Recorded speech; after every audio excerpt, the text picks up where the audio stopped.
आप अगर कुछ भी याद नहीं कर पा रहे हैं, इसका मतलब आपने केवल रीडिंग मारी, स्टडी नहीं करी। ऐसी रीडिंग मारते जाओगे तो सिलेक्शन नहीं होगा। आप दिमाग को सक्रिय रखिए, हर लाइन को पढ़ते वक्त देखिए कि इसमें क्या सवाल बन सकता है, और अगर सवाल क्या बन सकता है इतना एक्टिव रखोगे ना, तब आप वापस जब सोचोगे 40 मिनट बाद, तो आप उसको ब्रीफ कर पाओगे कि हाँ, अशोक के दम में ये बातें थी। तो दिमाग को आप जो लिमिटेड कंटेंट आपके पास है उसको लेके आप अपने मस्तिष्क को बहुत सक्रिय रख के पढ़े, निष्क्रिय ना रखें। निष्क्रिय का मतलब है लाइन टू लाइन पढ़ते जाना।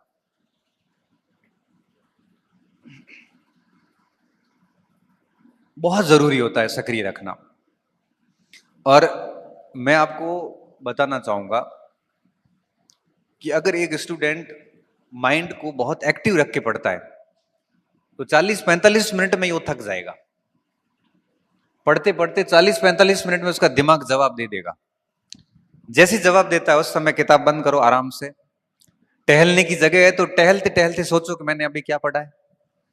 टहलने की जगह नहीं, लाइब्रेरी में बैठे हैं तो आप वहीं पे आंखें बंद करके सोचिए कि मैंने अभी क्या पढ़ा है, और जो जो की पॉइंट्स हैं, मेन मेन शब्द, उनके नीचे अंडरलाइन कर दो ताकि रिवीजन में बाद में आसानी होती है।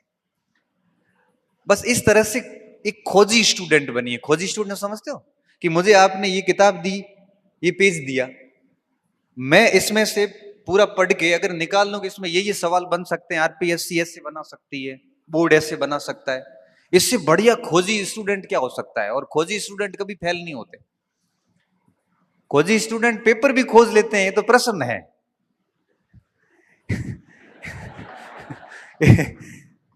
इसलिए हमारे को बहुत खोजी स्टूडेंट रहना है और कंटेंट से प्रश्न निकालने हैं, और बहुत एक्टिव माइंड्स के साथ।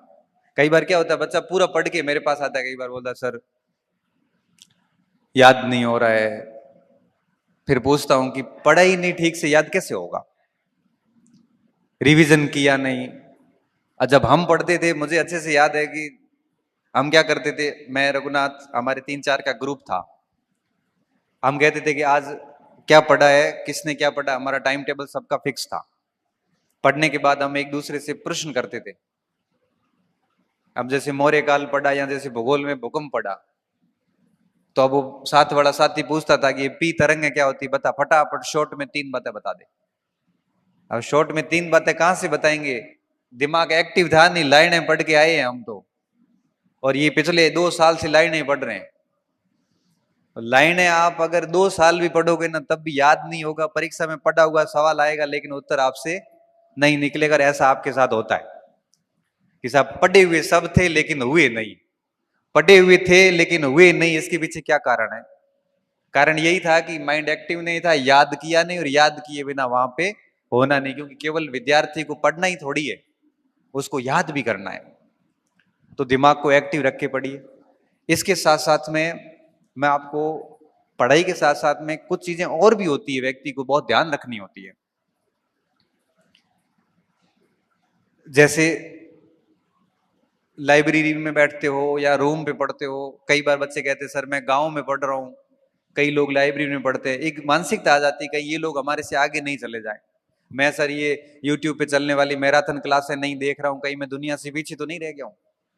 मैं सर डेली करंट की क्लासेस आती आधा घंटा, वो मैं नहीं देख रहा हूं, मेरा साथी देख रहा है, मैं कहीं पीछे तो नहीं रह रहा हूं। मैं सर यूट्यूब उस पे टेलीग्राम पे कई सारे प्रश्न आते हैं, उन प्रश्नों के उत्तर नहीं देता हूं, मेरे सारे साथी देते हैं, कहीं मैं पीछे तो नहीं रह रहा हूं दुनिया से। मैं कहता हूं भाई तू आगे है दुनिया से, अगर इस कचरे से बाहर है तो दुनिया से आगे है। अभी टेलीग्राम पे कोई भी आके कुछ भी फालतू का प्रश्न करके पूछ के सो जाता और आप 4 घंटे परेशान। और जनरली मनुष्य की प्रवृत्ति क्या होती है, प्रश्न वो वही पूछता है जो उसको आ नहीं रहा है और उसको कहीं मिल नहीं रहा है, वो पूछ लो। बहुत टेढ़ा सा प्रश्न, बाल की खाल निकाल के वहां डाल देगा, जिसका परीक्षाओं से कोई लेना देना है नहीं। और हम उस प्रश्न को लेके परेशान है। परेशान इस बात को लेके है कि आपकी सामग्री से सवाल नहीं आया। परेशान इस बात को लेके है कि इतना पढ़ने के बाद में भी आपको उसका उत्तर नहीं आया, जबकि उसका कोई मतलब नहीं होता। ऐसे चीजों से दूर रहें। यूट्यूब की दुनिया में जितने भी बड़े बड़े मैराथन चलते हैं, डेली करंट की क्लासेस वगैरह, मैं तो क्या इन चीजों के बड़ा खिलाफ हूं। मैं तो ये कहता हूं कि ठीक है 7 दिन में एक आधा देख लो, या फिर कोई एक आधी 2 महीने की किताब लाके पढ़ लो। मेन तो सब्जेक्ट पे काम करो। ये मैराथन से कुछ नहीं होता, किताबें पढ़नी पड़ती हैं बढ़िया तरीके से। कोचिंग कर रहे हो तो कम से कम कोचिंग के बढ़िया नोट्स वोट्स से वही रटो कम से कम। लेकिन इस यूट्यूब की, सोशल मीडिया की जो आभासी दुनिया है, ये आपका सिलेक्शन नहीं करवा सकती। ये मैं आपको लिख के दे सकता हूं।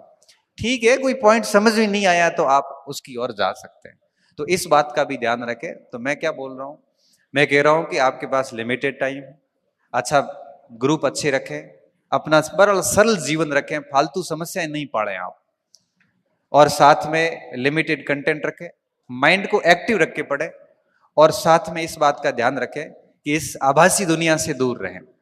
और मैं तो कई बार भी बोलता हूं, बच्चों को भी कहता हूं कि आपके पास जो मोबाइल है, सुबह पढ़ने बैठते हो, इसको कर दो फ्लाइट मोड पे। फ्लाइट मोड पे करके उल्टा रख के, और 3-4 घंटे आप पढ़ते हो, दबा के पढ़ लो। बढ़िया 4 घंटे पढ़ लिए सक्रिय दिमाग से, 2 घंटे 3 घंटे जितना भी हुआ, उसके बाद वापस एक बार मोबाइल खोल के देख लो, 5-7 मिनट खोल खुला के वापस उसको जब भी पढ़ने बैठते फिर फ्लाइट मोड पे डाल दो। ये जितना फ्लाइट मोड पे रहेगा ना, उतने आपके अंक बढ़ते जाएंगे। ये मेरी बात आप याद रखना।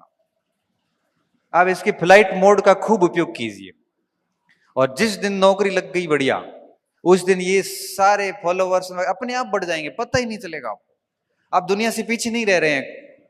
कई कई आईएएस ऐसे बनते जिनके पास में फोन ही नहीं है, कोई सोशल मीडिया अकाउंट नहीं है, और जैसे ही बनते हैं लाखों एक साथ जुड़ जाते हैं। आप पीछे नहीं रह रहे हैं। इसलिए आप जितना फ्लाइट मोड का ज्यादा यूज करोगे उतना ही आपको फायदा है। क्योंकि देखो, हम तो बोल के चले जाएंगे, अगर आप इसको जीवन में लागू नहीं करते हैं तो कोई मतलब नहीं है, मतलब कोई मतलब नहीं है।